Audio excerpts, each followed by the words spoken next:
শুক্রবার শনিবারের পরও আজ সন্দীপ ঘোষকে তলব করা হলো সিজিও কমপ্লেক্সে। আমরা দেখেছিলাম শুক্রবার রাস্তা থেকে তুলে নিয়ে যায় সিবিআই সিজিও কমপ্লেক্সে, দীর্ঘক্ষণ জিজ্ঞাসাবাদ পর্ব চলে। তারপর শনিবারও 11টার পর থেকে চলে জিজ্ঞাসাবাদ, আর আজও কিন্তু 11টায় সিজিও কমপ্লেক্সে তলব করলো সিবিআই। আরজি কর হত্যাকাণ্ডে সিবিআইয়ের আতশ কাছে প্রাক্তন অধ্যক্ষ সন্দীপ ঘোষ। শুক্র ও শনিবারের পর ফের রবিবারও তলব সন্দীপ ঘোষকে। শনিবার সিজিও কমপ্লেক্সে হাজিরা দিয়েছিলেন সন্দীপ ঘোষ। গতকালও কিন্তু দীর্ঘক্ষণ জিজ্ঞাসাবাদ পর্ব চলে, আজও তাকে তলব করেছে সিবিআই। টেলিফোনে রয়েছে আমাদের সঙ্গে আমাদের প্রতিনিধি বিশ্বজিৎ পাল। বিশ্বজিৎ, শুক্রবার শনিবারের পর আজও সন্দীপ ঘোষকে সিজিও কমপ্লেক্সে তলব করলো সিবিআই, কি জানতে পারছো? দেখো হুমকিরা একেবারেই ঠিক। গতকাল রাত 1টা পর্যন্ত তাকে জিজ্ঞাসাবাদ করে, অর্থাৎ সন্দীপ ঘোষকে জিজ্ঞাসাবাদ করা হয় এবং জিজ্ঞাসাবাদ করেও কোনোভাবে কোনো রকম উত্তর পাচ্ছেন না তদন্তকারী আধিকারিকরা, এবং সেই কারণেই ফের তাকে আজ সকাল 11টার মধ্যে আসতে বলা হয় সিজিও কমপ্লেক্সে। এবং যেটা জানা যাচ্ছে তিনি তার বাড়ি থেকে ইতিমধ্যেই বেরিয়ে পড়েছেন, হয়তো আর কিছুক্ষণের মধ্যেই তিনি সিজিও কমপ্লেক্সে আসবেন।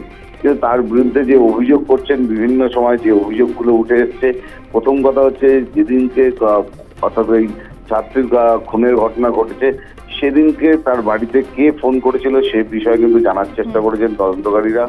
এবং তারপরেই যেটা জানা যায়, অর্থাৎ ছাত্রীর যারা যে ডাক্তার আছেন সেই ডাক্তার ছাত্রীর মা যেটা জানিয়েছেন বা পরিবার যেটা জানাচ্ছেন যে অ্যাসিস্ট্যান্ট সুপার বলে কল গিয়েছে, কিন্তু সেই অ্যাসিস্ট্যান্ট সুপারের ফোন নাম্বার খতিয়ে দেখা হচ্ছে যে কারা কে ফোন করেছিল এবং কার নির্দেশে ফোন করা হয়েছিল, কেনই বা এফআইআর করা হয়নি সেদিনকে, এবং কেনই বা আত্মহত্যার তকমা লাগানো হয়েছিল।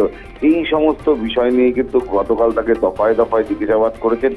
এছাড়াও যে নথি সেদিনকে সংগ্রহ হয়েছে, কি কি নথি সংগ্রহ করেছেন পুলিশ, সে বিষয়ে জানার চেষ্টা করছেন তদন্তকারীরা। এবং সেই দিন অর্থাৎ 9 তারিখ রাত্রিবেলা যখন ভোর রাতে যখন এই ঘটনার কথা জানা যায় এবং কেন পুলিশকে এত দেরিতে খবর দেওয়া হয় এবং তারপরে পুলিশের কাছে কোনো এফআইআর কেন করেননি, সেই সমস্ত বিষয় নিয়ে সন্দীপ ঘোষকে দফায় দফায় জিজ্ঞাসাবাদ করতে চাইছেন। এবং এর পাশাপাশি কিন্তু আমরা যেটা জানতে পারছিলাম, সন্দীপ ঘোষ যখন নাকি স্বাস্থ্য ভবনে গিয়েছিলেন তিনি সমস্ত পদ থেকে অব্যাহতি চেয়েছিলেন। সেই অব্যাহতির পরেও কিন্তু দেখা গেল 6 ঘন্টার মধ্যেই তার পদোন্নতি হলো। কার অঙ্গুলি লগ্ন হয়েছিল এবং এর মাঝখানে কে রয়েছে সেটাও কিন্তু জানার চেষ্টা করছেন তদন্তকারীরা। এবং সেই সমস্ত বিষয় নিয়ে কিন্তু দফায় দফায় তাকে জিজ্ঞাসাবাদ করছেন তদন্তকারীরা। এবং যেটা আজও তাকে বেশ কিছু নথি আনতে বলা হয়।